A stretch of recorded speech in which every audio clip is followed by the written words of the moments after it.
buat di kuarter 3 ini bagusnya kita ambil project ini nggak sih? Menurut aku kalau misalkan pakai project yang kamu tuh masih kurang banget, masih bagusan project ini nih, supaya nggak ngerugiin perusahaan. Menurut aku itu juga nggak realistis sih. Terus budgetnya juga sangat-sangat merugikan perusahaan banget. Loh kok gitu? Budgetnya cukup kok. Enggak, menurut aku dengan budget segini tuh nggak efisien buat perusahaan kita. Ah, gak bisa gitulah. Kalian maunya apa sih? Jelas-jelas project ini paling bagus. Kalian tuh gimana sih? Kok kerjaan yang ini belum selesai-selesai juga? Saya kan udah kasih deadline-nya hari ini. Kerjaan gampang kayak gini aja kalian gak bisa nyelesain. Gimana kalau misalkan kerjaan itu makin susah coba?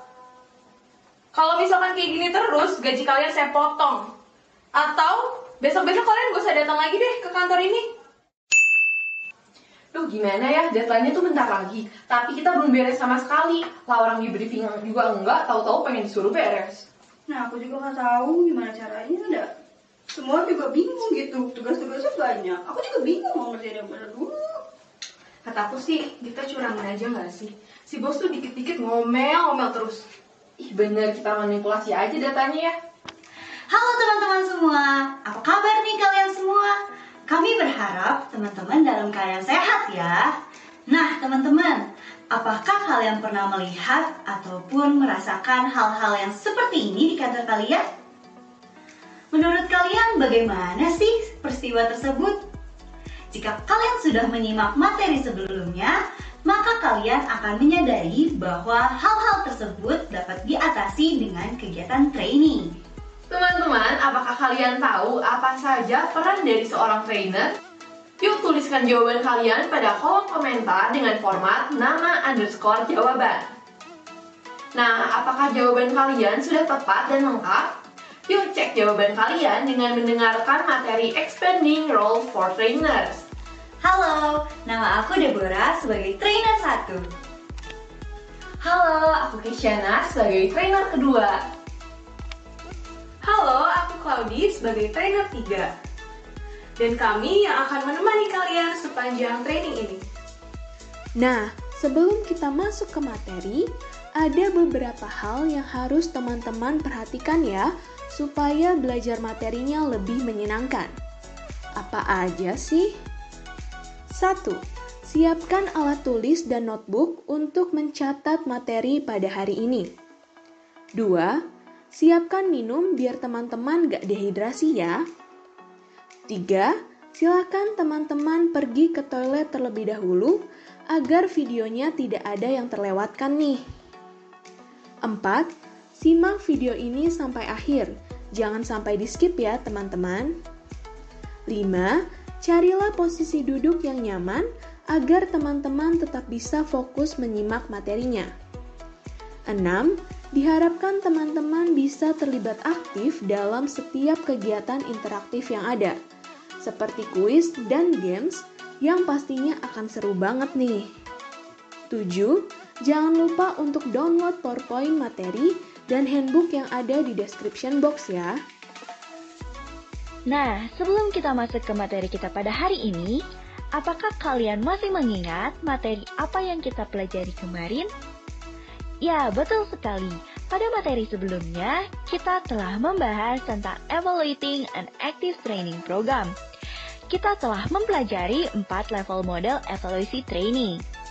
Yang pertama adalah reaction, yaitu sikap peserta terhadap kesempatan pelatihan. Yang kedua adalah learning, yaitu pengetahuan dan keterampilan yang dipelajari. Yang ketiga adalah behavior, yaitu perubahan dalam pelaksanaan dan penerapan keterampilan yang dipelajari dan dipraktekkan di tempat kerja. Yang terakhir adalah result, yaitu hasil terukur yang dapat menunjukkan dampak dari pelatihan terhadap organisasi.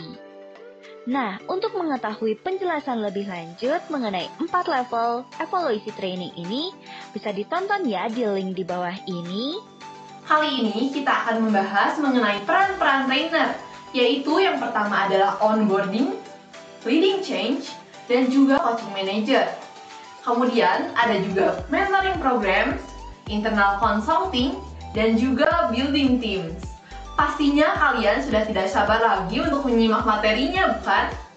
Kalau begitu, yuk mari kita mulai dari peran trainer yang pertama, yaitu onboarding. Onboarding atau proses orientasi adalah kegiatan yang dapat diikuti oleh karyawan baru. Di sini, perusahaan akan menyambut para karyawan barunya. Perusahaan harus menampilkan kesan pertama yang baik bagi karyawan barunya. Oleh karena itu, sebagai seorang trainer, kita harus menciptakan pengalaman belajar yang aktif dan menyenangkan bagi para karyawan baru. Seperti beberapa hal yang akan saya jelaskan setelah ini.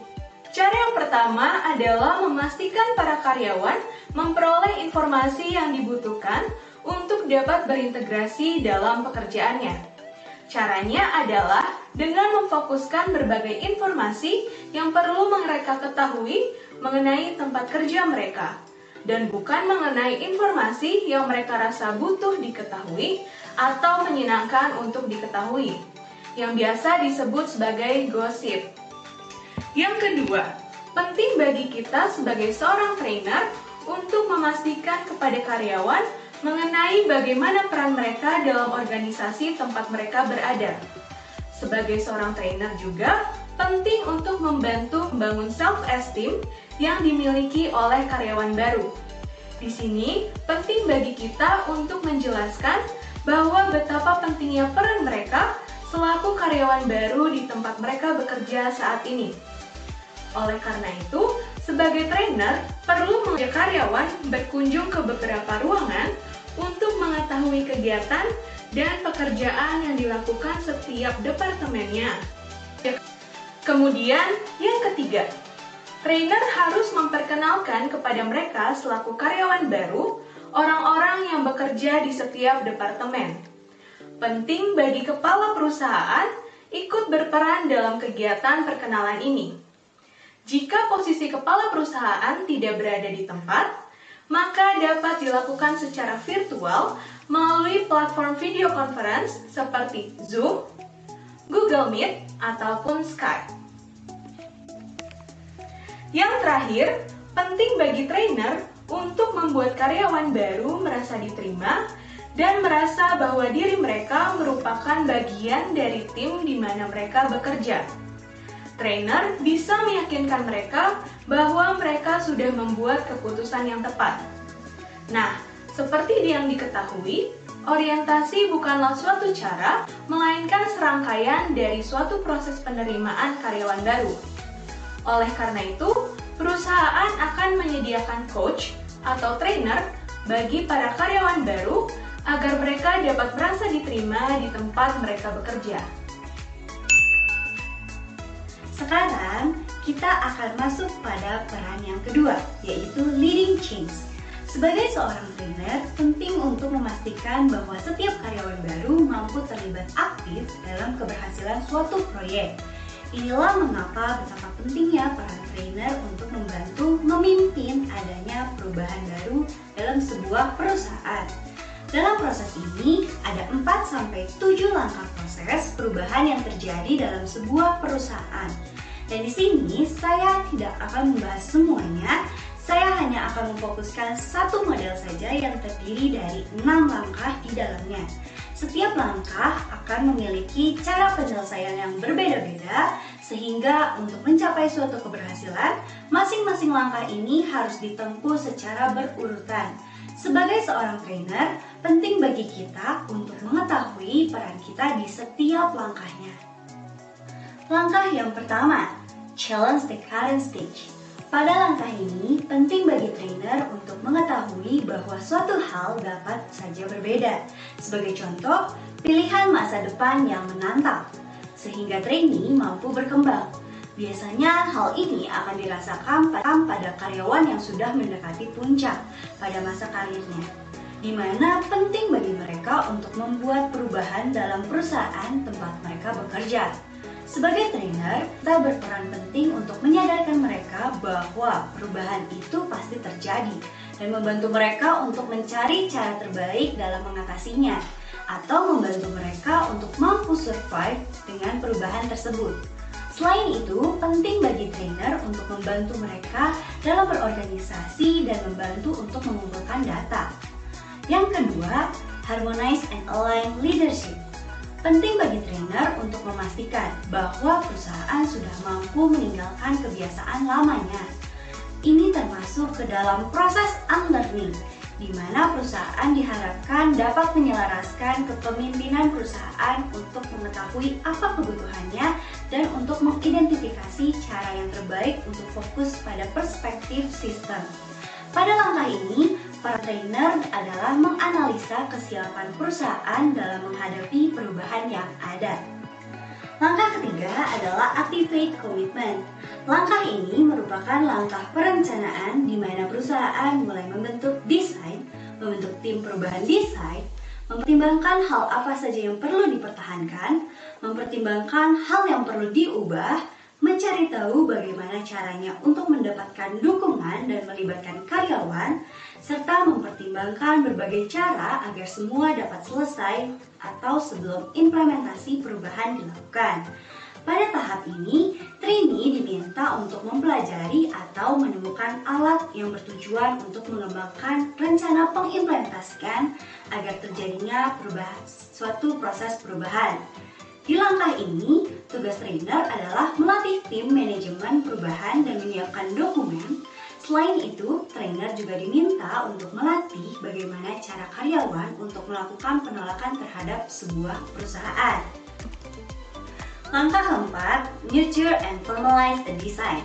Pada langkah ini, penting bagi trainer dapat mendorong agen perubahan dalam mempergunakan sejumlah alat yang membantu mereka dalam memformalkan sebuah desain. Sebagai contoh, alat untuk merumuskan penilaian risiko, menggunakan matriks yang sesuai, dan alat lainnya. Tugas trainer pada langkah ini adalah trainer dapat bekerja dengan berbagai alat yang dapat membantu proses perubahan. Selain itu, trainer juga dapat mengeksplorasi aspek dari sistem perusahaan tersebut. Langkah kelima yaitu guide implementation. Pada langkah ini di mana perusahaan mulai melakukan sebuah tindakan. Pada langkah ini, perusahaan mulai menyibukkan diri untuk memastikan bahwa rencana yang sudah dibuat sebelumnya itu berjalan sesuai dengan rencana awal. Pada langkah ini, perusahaan juga diharapkan mampu melihat peluang jangka pendek dengan tujuan agar organisasi tersebut termotivasi untuk melakukan pengimplementasian. Langkah yang terakhir adalah evaluate and institutionalize the change. Setelah pengimplementasian selesai, penting bagi perusahaan untuk bisa menerima perubahan yang akan terjadi secara permanen. Pada langkah ini juga penting untuk menanamkan bahwa adanya perubahan dalam budaya perusahaan dan merealisasikannya. Dalam langkah ini juga menekankan dan mendorong organisasi untuk siap dan menghadapi perubahan yang mungkin akan terjadi di kemudian hari. Untuk itu, tugas trainer pada langkah ini adalah trainer diharapkan dapat mengevaluasi perubahan-perubahan yang terjadi tersebut. Kunci keberhasilan dalam perubahan adalah dengan berkomunikasi yang kuat dan efektif. Selain itu, saat perusahaan mengalami perubahan dari upaya tim manajemen perubahan, kita juga dapat memperoleh keterampilan-keterampilan baru yang dapat membantu diri kita dalam mengembangkan diri kita sendiri. Nah, selanjutnya kita akan masuk ke peran trainer yang ketiga, yaitu coaching manager. Nah, sebelumnya, apakah kalian pernah mendengar seorang manajer yang mengatakan bahwa mengembangkan karyawan adalah tugas dari seorang trainer? Ternyata mereka tidak sepenuhnya benar. Sebab mengembangkan karyawan, menutupi kesenjangan keterampilan, dan juga meningkatkan pengetahuan mereka adalah tanggung jawab bersama dari seorang trainer dan juga manajer. Tentunya tidak banyak yang mengetahui hal ini, sehingga coaching manager menjadi salah satu dari peran seorang trainer. Trainer juga perlu memberitahu mereka bahwa mereka perlu untuk mengembangkan karyawan dengan memasukkan tujuan tersebut ke dalam tugas yang dilakukan oleh karyawan. Berikut ini adalah 4 cara yang dapat dilakukan untuk membimbing manajer dalam mengembangkan karyawan. Yang pertama, bantu manajer untuk dapat belajar bagaimana mereka dapat berpikir tentang cara mengembangkan karyawan ketika mereka merencanakan pembagian tugas kerja. Hal ini sebenarnya adalah masalah mindset. Manajer perlu untuk berpikir secara jangka panjang. Misalnya, seperti apa yang dapat diselesaikan selama setengah tahun ke depan jika karyawan diberikan kesempatan untuk berkembang.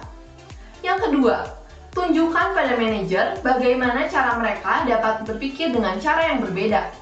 Jika manajer dapat mulai berpikir tentang apa yang perlu dicapainya dan menghubungkan hal tersebut dengan apa yang perlu dipelajari, mereka akan mengubah pekerjaan mereka menjadi suatu sarana untuk mengembangkan karyawan. Manajer juga perlu meminta pertanggungjawaban karyawan atas kinerja dan juga perkembangannya. Yang ketiga, bekerjalah bersama manajer untuk menganalisis keterampilan karyawan manakah yang dapat dikembangkan untuk dapat meraih lebih banyak pencapaian.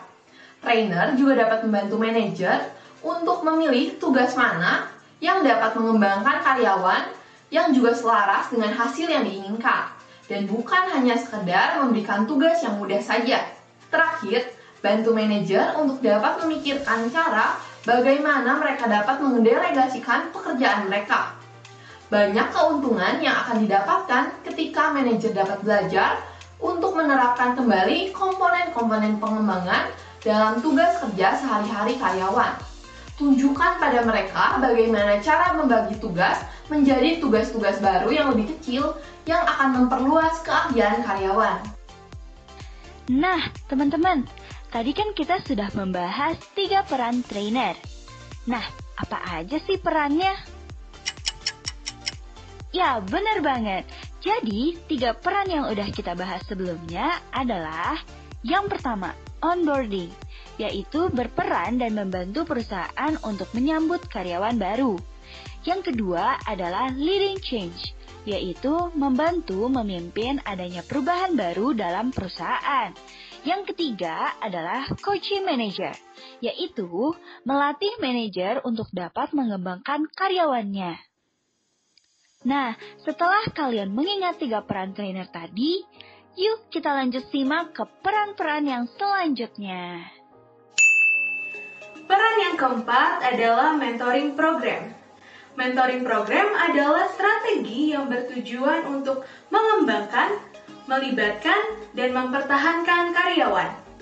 Di dalam dunia mentoring, minimal melibatkan 2 individu, yaitu mentor dan mentee.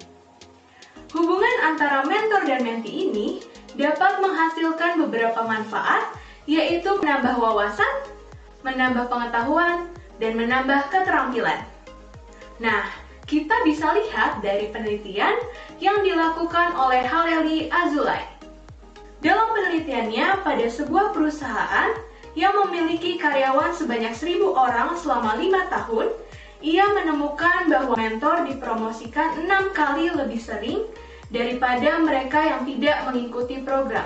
Nah, dari sini didapatkan mentor mengalami peningkatan retensi sebesar 69%. Haleli juga menemukan mentee dipromosikan 5 kali lebih sering daripada mereka yang tidak mengikuti program. Dan dari sini didapatkan mentee mengalami peningkatan retensi sebesar 72%. Sedangkan tingkat retensi pada karyawan yang tidak berpartisipasi dalam program pendampingan yaitu sebesar 49%. Dengan adanya mentoring program ini, dapat disimpulkan bahwa perusahaan juga dapat diuntungkan karena perusahaan mendapatkan karyawan dengan kinerja yang baik.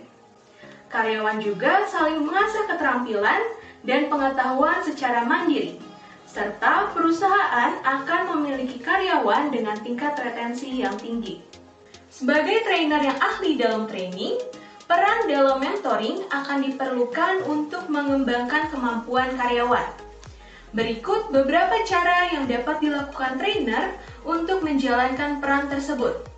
1. Buatlah proses yang sesuai untuk menemukan dan mencocokkan kemitraan antara mentor dan mentee. 2. Desainlah survei kesiapan untuk mentor dan mentee. 3. Rancanglah dan laksanakanlah program pelatihan pendampingan. Yang keempat, tentukan cara menciptakan peluang mentoring bagi karyawan di seluruh dunia. Yang kelima, tentukan cara menggunakan media sosial untuk memfasilitasi pertandingan pendampingan. Yang keenam, Buat rencana evaluasi untuk mengukur keberhasilan program pendampingan. Dan yang terakhir, tentukan pendekatan keragaman yang seimbang untuk program. Sekarang kita akan masuk peran yang kelima, yaitu internal consulting. Internal consulting adalah salah satu role training and development yang unik. Seorang internal konsultan yang memiliki pengetahuan mendalam tentang organisasi mungkin mengalami kesulitan untuk menjadi netral dalam beberapa situasi. Tidak hanya itu, internal konsultan juga dapat ditekan untuk mengambil proyek yang tidak masuk akal, membuat perubahan yang kurang pantas atau kurang sesuai, hingga mengungkapkan informasi rahasia. Walaupun begitu, internal konsultan memiliki pekerjaan yang menarik. Mereka dipanggil untuk memfasilitasi rapat petinggi perusahaan, mengatur upaya perubahan, mengambil pendekatan secara sistematis untuk proyek-proyek ke depannya, dan proyek-proyek tingkat tinggi yang menarik lainnya. Beth Scott and Kim Barnes melihat peran baru yang perlu dimiliki internal konsultan, yaitu yang pertama ada performance konsultan. Internal konsultan diharapkan untuk dapat meningkatkan kinerja yang berkontribusi pada pertumbuhan perusahaan. Dibutuhkan kombinasi antara seluruh dan pemahaman serta keterampilan training. Performance konsultan bermitra dengan klien untuk mengidentifikasikan dan memenuhi kebutuhan performance. Yang kedua, trusted advisor. Trusted advisor di tengah perubahan yang sangat cepat dan persaingan pasar global. Internal konsultan harus fokus dalam mempertahankan keselarasan budaya perusahaan dan menyesuaikan ekspektasi dari klien dan juga karyawan. Internal konsultan juga dapat berperan untuk menyuarakan pendapat mereka kepada pemimpin perusahaan. Mereka harus dapat dipercaya dan berkomunikasi serta memberikan pendapat yang jujur. Yang ketiga adalah change leader. Ketika organisasi harus terus menyesuaikan dengan perkembangan bisnis yang terus berubah, fasilitator perlu memandu proses implementasi dan mendukung perubahan atau sebuah inovasi. Internal konsultan juga diminta untuk memandu proses tersebut dan menjadi pendorong untuk menginisiasi perubahan. Apa yang diperlukan untuk menjadi internal konsultan yang sukses? Hal pertama dan yang terpenting yang harus dilakukan oleh seorang internal konsultan adalah mendapatkan kepercayaan dan kredibilitas dari semua orang dalam organisasi, baik pemimpin dan karyawan. Selain itu, seorang internal konsultan juga harus menjadi seseorang yang generalis, kompeten dalam berbagai bidang, tetapi juga harus dilihat sebagai ahli di beberapa bidang untuk dapat menjamin kredibilitasnya. Peran trainer yang terakhir adalah building team. Manusia merupakan makhluk sosial yang hampir melakukan segala sesuatunya secara berkelompok. Keaktifan kita bergantung pada seberapa baik kita bekerja dalam tim. Kita tumbuh dalam sebuah keluarga, belajar bersama di kelas, bermain dalam tim, bersosialisasi di klub, dan bekerja dalam divisi. Bekerja sebagai tim adalah cara kita untuk menyelesaikan berbagai hal. Dalam bidang pekerjaan, kita semua tahu bahwa kita perlu saling terhubung satu sama lain untuk dapat bekerja dan mencapai tujuan bersama. Bekerja dalam tim akan sangat efektif ketika kita tahu bagaimana cara berkomunikasi dengan baik dan berfungsi sebagai sebuah tim. Akan tetapi, karyawan mungkin tahu tentang pentingnya kerjasama, tetapi tidak mampu untuk menerapkannya ataupun mengaplikasikannya. Kita mungkin menginginkan sebuah komunikasi yang baik, tetapi kita tidak menyadari bagaimana komunikasi personal kita dapat menghalangi kita untuk dapat saling mengerti dengan rekan kita. Kerjasama tim yang baik merupakan tonggak dari suatu perusahaan yang maju. Dengan bekerja sama sebagai tim, perusahaan dapat menekan anggaran. Bekerja sama dengan tim juga merupakan hal yang paling sederhana, namun menjamin kesuksesan. Dan itu semua bergantung pada komunikasi yang baik. Terdapat dua hal yang mempengaruhi building team ini, yaitu team skills dan juga team building. Team skills. Apa saja ciri-ciri dari tim yang sukses? Tentunya sebuah tim yang baik perlu memiliki suatu tujuan yang jelas, peran yang jelas, komunikasi yang terbuka, serta pengambilan keputusan yang efektif. Skill lain yang harus dimiliki oleh sebuah tim adalah mengetahui bagaimana cara menyeimbangkan partisipasi antara anggota kelompok, menghargai keberagaman, mengelola konflik yang terjadi, dan membuat lingkungan positif dalam tim. Tim yang efektif adalah tim yang anggotanya kooperatif dan pemimpinnya juga partisipatif. Untuk mendorong sebuah diskusi mengenai karakteristik dari sebuah tim, seorang trainer dapat menanyakan pertanyaan-pertanyaan ini yang akan dijawab dengan format benar atau salah. Team building. Sebuah tim tidak langsung untuk menjadi hebat, melainkan mereka belajar untuk menjadi sebuah tim yang hebat. Hal inilah yang dibentuk dalam team building. Kita dapat dengan mudah mengajarkan 10 skill untuk sebuah tim, tapi pada kenyataannya, tim tersebut seringkali tidak meminta training ini, hingga tim tersebut akhirnya tidak dapat bekerja dengan baik. Pada titik tersebut, peran kita berubah dari yang sebelumnya memfasilitasi team skill training menjadi memfasilitasi team building intervention. Kita bahkan harus bekerja dengan sebuah tim yang mungkin kurang produktif atau efisien daripada yang seharusnya, bahkan terkadang disfungsional, untuk dapat menciptakan suatu tim yang dapat bekerja dengan baik. Nah, untuk itu kita dapat memulai team building ini dengan cara membagikan kuesioner seperti yang ada di bawah ini. Kalian juga dapat mendownloadnya melalui link di description box. Data yang didapatkan melalui kuesioner, wawancara, ataupun metode lainnya merupakan sebuah feedback anonim untuk tim yang dapat digunakan saat intervensi. Cara memulai team building intervention kurang lebih sama seperti cara memulai active training event. Carilah suatu kegiatan yang dapat membuat semua orang ikut berbicara setidaknya sekali. Tim warm up seperti contoh di sini dapat memberikan ide topik yang dapat dilakukan. Nah, untuk itu kita dapat memulai team building ini dengan cara membagikan kuesioner seperti ini. Kalian juga dapat mendownloadnya melalui link di description box. Selain menjadi cara untuk mengenal satu sama lain, ide game virtual team building dapat menghilangkan kecanggungan antar anggota tim karena ringan dan menyenangkan ketika dilakukan. Nah, supaya lebih terbayang mengenai virtual team building, yuk kita main games. Salah satu games yang bisa digunakan untuk team building adalah games Three Truth and a Lie. Cara bermainnya adalah 1. Dalam video conference bersama peserta, bagilah peserta ke dalam beberapa tim. 2. Dalam setiap tim, mintalah setiap anggota untuk menyiapkan 3 kebenaran dan 1 kebohongan tentang diri mereka masing-masing. 3. Cobalah untuk membuat agar kebohongan tersebut terdengar realistis dan sulit untuk ditebak. 4. Anggota tim yang lain harus menebak kebohongan dari 4 pernyataan tersebut. 5. Siapapun yang berhasil menebak dengan benar akan mendapatkan poin. Silakan teman-teman bisa mencoba bermain games ini bersama dengan anggota tim kalian ya.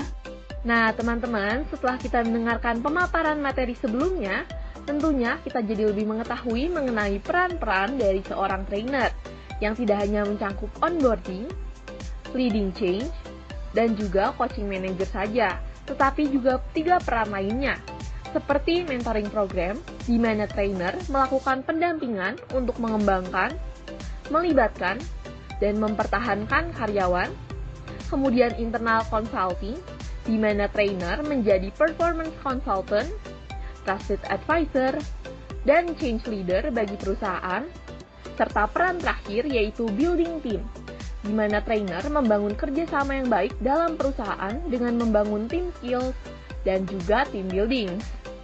Nah, bagaimana teman-teman? Sekarang kalian sudah mengenal ke-6 peran trainer bukan? Mulai dari onboarding, leading change, coaching manager, mentoring program, internal consulting, dan juga building team. Agar kalian lebih paham, yuk isi worksheet yang ada di description box. Sekian dari kami, semoga materi ini dapat membawa manfaat bagi teman-teman semua. Aku Deborah. Aku Kisyana. Dan aku Claudi, mengucapkan terima kasih dan sampai jumpa.